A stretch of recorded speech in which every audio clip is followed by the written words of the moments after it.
அலைக்கும் வரஹ்மத்துல்லாஹி வபரகாத்துஹு. இஸ்லாத்தில் பெண்களுக்கு ஹராமாக்கப்பட்ட விஷயங்களை பற்றி பார்ப்போம். மொட்டையடித்துக் கொள்வது கூடாது. பச்சை குத்தி விடுபவர்களையும் பச்சை குத்தி கொள்பவர்களையும் அல்லாஹ் சபிக்கிறான். ஒட்டு முடி வைத்து விடுபவர்களையும் ஒட்டு முடி வைத்துக் கொள்பவர்களையும் சபித்தார்கள். முகத்தில் உள்ள முடிகளை அகற்றும் பெண்களையும் அல்லாஹ் சபிக்கிறான். பற்களுக்கு இடையில் செயற்கை இடங்களை உருவாக்கி மாற்றியமைக்கும் பெண்களையும் அல்லாஹ் சபிக்கிறான். அல்லாஹ்வின் படைப்பை மாற்றியமைக்கும் பெண்களையும் அல்லாஹ் சபிக்கிறான். நறுமணம் பூசிக்கொண்டு வெளியில் செல்வது கூடாது.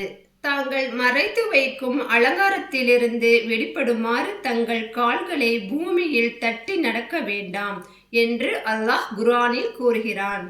புருவ முடியை அகற்றுவது கூடாது. ஆண்களின் ஆடைகளை அணிந்து கொள்ளும் பெண்களை நபி ஸல்லல்லாஹு அலைஹி வஸல்லம் அவர்கள் சபித்தார்கள். அழகிற்காக நகத்தை வளர்ப்பது கூடாது. காலில் சலங்கை கொலுசு அணிவது கூடாது.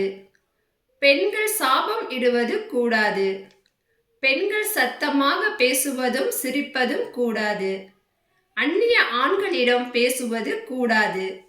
வெளியில் செல்லும் போது தலைமுடி தெரியக்கூடாது. பெண்கள் இறுக்கமான ஆடை அணிவது கூடாது. இவை அனைத்தும் இஸ்லாமிய பெண்களுக்கு ஹராமான செயலாக இருக்கிறது. எனவே இதுபோல் ஹராமான செயல்களை செய்யாமல் நல்ல செயல்களை செய்யக்கூடியவர்களாக நாம் அனைவரையும் அல்லாஹ் ஆக்கியருள் புரிவானாக. ஆமீன். இறையச்சத்தோடு வாழ்வோம், மறுமையில் வெற்றியாளராவோம். அஸ்ஸலாமு அலைக்கும் வரஹ்மத்துல்லாஹி வபரகாத்துஹு.